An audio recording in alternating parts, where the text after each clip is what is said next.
도널드 트럼프 대통령이 중국에서 생산된 애플 제품에 대해 관세를 면제하는 방안을 검토 중이라고 밝혔습니다.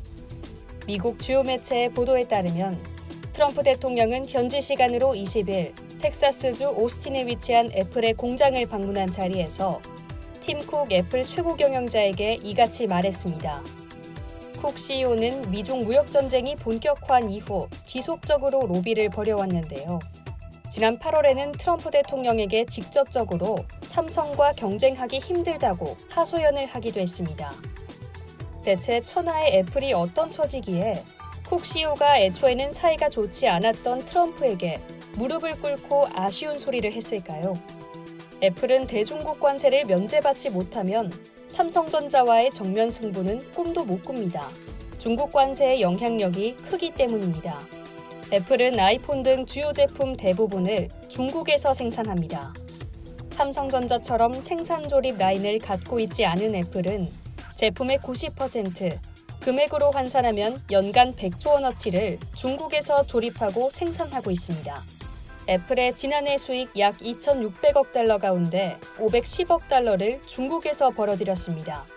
또 관세가 무서우면 다른 기업들처럼 중국을 떠나야 하는데 애플은 삼성처럼 탈중국도 못하고 있습니다.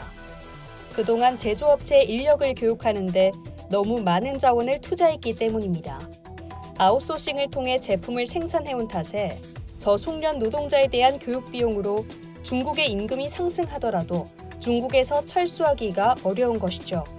중국에서 생산돼 미국으로 들여오는 애플의 무선 이어폰과 스마트워치에는 지난 9월부터 10% 관세가 부과됐습니다.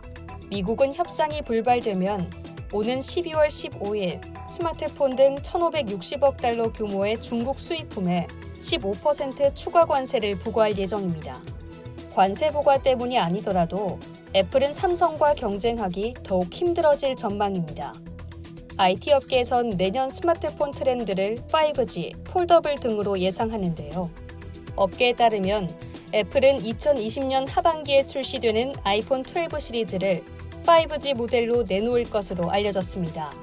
그런데 이는 경쟁사들보다 5G 스마트폰 시장 진입이 1년 이상 늦는 셈입니다. IT 업계에서 1년이란 시간은 결코 짧지 않습니다. 따라서 애플은 5G 스마트폰 시장에서 불리한 위치에 놓일 가능성이 큰데요. 애플이 후발주자로서 약점을 극복할 수 있을지 장담할 수 없습니다. 또 글로벌 스마트폰 기업들은 잇따라 폴더블 폰을 출시하고 있습니다.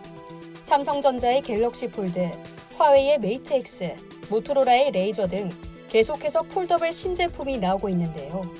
이어 폴더블 폰이라는 카테고리 내에서도 클램쉘 등 새로운 형태의 제품이 개발 및 출시되는 와중에 애플은 폴더블 폰과 관련해 구체적인 계획을 내놓고 있지 않습니다.